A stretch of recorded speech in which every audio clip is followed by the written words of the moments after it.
Rafael Nadal, c'est 196 semaines en tant que numéro 1 mondial, 84 titres en simple, 19 titres en Grand Chelem, dont 12 Roland Garros, 35 titres en Masters 1000, 4 Coupes Davis et 2 titres olympiques en simple et en double. Et pourtant, malgré ces chiffres qui donneraient le tournis à n'importe quel joueur, il manque une ligne majuscule dans son palmarès. Je parle bien évidemment des ATP Finals. Donc aujourd'hui, en 5 minutes, montre en main, je vais t'expliquer pourquoi le Mallorquin n'est pas performant en indoor. C'est parti, let's go!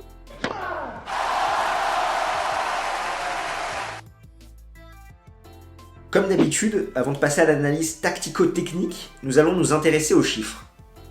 Rafael Nadal a seulement gagné 2 titres en indoor dans sa carrière, Madrid en 2005 et Sao Paulo sur terre battue intérieure en 2013. Pour acquérir son seul trophée en dur indoor, il était venu à bout d'Andreescu, Robredo, Stepanek, Ginepri et Ljubicic en 5-7 en finale.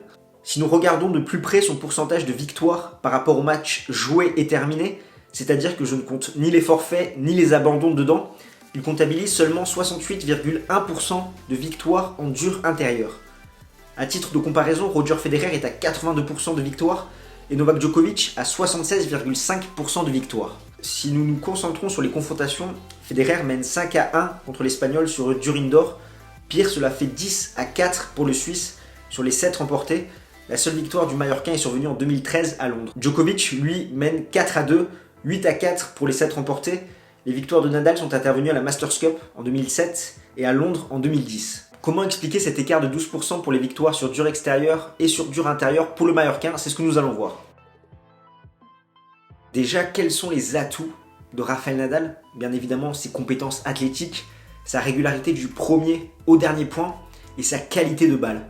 Comme tu le sais, l'Espagnol est l'un des joueurs qui est le plus à l'aise avec les conditions extérieures, que ça soit le vent, la chaleur ou l'humidité. En effet, il a un jeu de jambes suffisamment rapide pour faire les ajustements nécessaires et son lift lui offre une marge de sécurité en fonction des conditions, c'est-à-dire qu'il va faire plus ou moins tourner sa balle. Or, tous ces avantages disparaissent en indoor, étant donné que les conditions extérieures n'influencent ni le jeu, ni la fatigue des joueurs.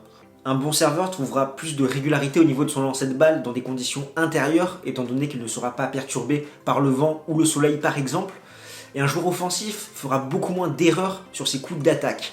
D'une certaine façon, jouer en indoor permet d'avoir une meilleure stabilité. Ainsi, Nadal n'est pas moins bon quand on met un toit au-dessus de sa tête, non. Ce sont ses adversaires qui sont meilleurs. L'indoor nivelle les niveaux de jeu et réduit l'écart entre Nadal et ses adversaires. C'est tout à fait normal que les atouts dont dispose l'Espagnol quand il joue dans des conditions extrêmement venteuses disparaissent quand il n'y a plus de vent. Ça, c'est vraiment la première chose à comprendre. Le second point est lié à sa qualité de balle. La force de l'Espagnol, c'est quoi? C'est son lift, cette balle qui gicle énormément et qui est très compliquée à contrôler. Néanmoins, en indoor, une très faible partie de l'effet est restituée après rebond. C'est pourquoi, et ce, même si la surface peut paraître assez lente, le rebond en indoor est généralement très bas.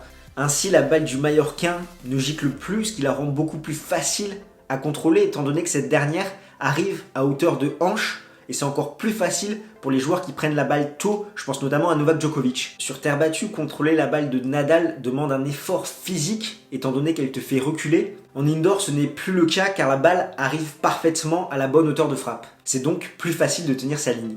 Enfin, comme les tournois indoor se jouent en fin de saison, Nadal est souvent arrivé diminué, voire blessé, ce qui fait qu'il n'a pas pu pleinement défendre ses chances. Cependant, comme il le dit si bien, et je le cite, c'était lors de sa conférence d'avant-tournoi à Paris-Bercy, si la chance n'a rien à voir avec mes 12 victoires à Roland-Garros, ce n'est pas la malchance qui explique que je n'ai pas gagné ici.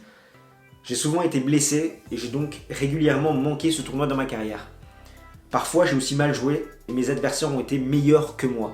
Car oui, comme tu l'auras compris, ce n'est pas forcément Nadal qui joue mal en indoor, mais bien ses adversaires qui arrivent à hisser leur niveau de jeu dû au fait qu'ils ne soient pas perturbés par des conditions extérieures. Nadal débutera ce mercredi 30 octobre au Masters de Paris-Bercy contre Adrian Mannarino à 19h30. Nous surveillerons ça bien évidemment de très près. En tout cas, maintenant tu sais pourquoi Nadal est moins performant en indoor. N'hésite pas à venir en commentaire pour enrichir ce débat, à lâcher un petit pouce bleu si tu as aimé la vidéo et si tu as envie qu'il y ait plus d'analyses tactiques comme ça sur la chaîne.